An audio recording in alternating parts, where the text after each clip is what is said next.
د مزدور په باره کې د الله رسول فرمایي دا هغه هم د مزدور سره تطفیف دی.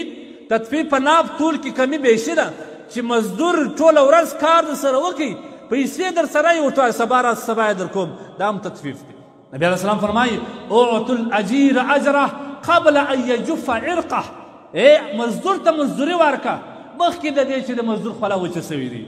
او مزدوران تاسو هم واورئ که نه، نبی علیه الصلاة والسلام فرمایي چا چې په خپل مزدوري کې کمی بیشي وکړل هغه په دغه تطفیف کې داخل دی. نن مزدوران که مالک ورته ولاړ دی ښه بیلچه وایي، که د مالک مخ ځینې واوښتی دی د هغې ناسې کړه. دا د ده مال ته نه ګوري، دا د ده تکلیفاتو ته نه ګوري، دا د ده پیسو ته نه ګوري چې دا خو رایګار راسځي که نه.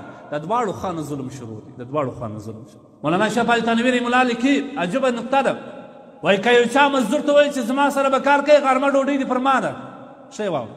او د مزدور ته هغه ډوډۍ کښېښول چې عام میلمه ته نه یږدي، دا سړی په دغه عذاب باندې الله مبتلا کوي، د تطفیف په عذاب باندې مبتلا کوي. او کوم مزدور چې راغلی کتابونه لیکي کوم مزدور چې راغلی د مالک سره یې مزدوري وویلې چې زه ستا روزانه کوم.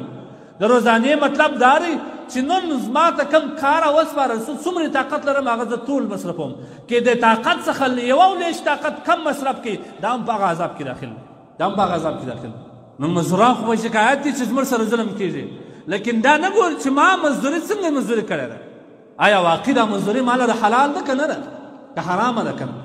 لهذا دا ویل للمطففین کې دا ټول راځي. کوم چا چې د چا مال نه حقه وخوري، په حقیقت خو زبردست مال حرام یې وګټي، ماښام یې میوه به کور ته راوړل خوږه میوه یې وخوړل. الله وایي انما یاکلون فی بطونهم نارا، دې خپل نس ته اور ورشوه کوي، اور یې ورشوه کوي. الله فرمایي څه فرمایي الله تبارک وتعالی ان الذین یاکلون اموال الیتامى ظلما انما یاکلون فی بطونهم نارا سیصلون سعیرا.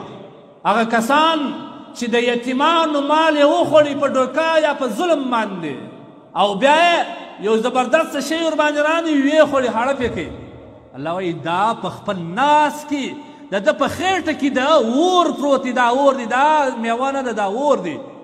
او د جهنم اور به د دې کسانو لپاره وي، د جهنم اور به د دې کسانو لپاره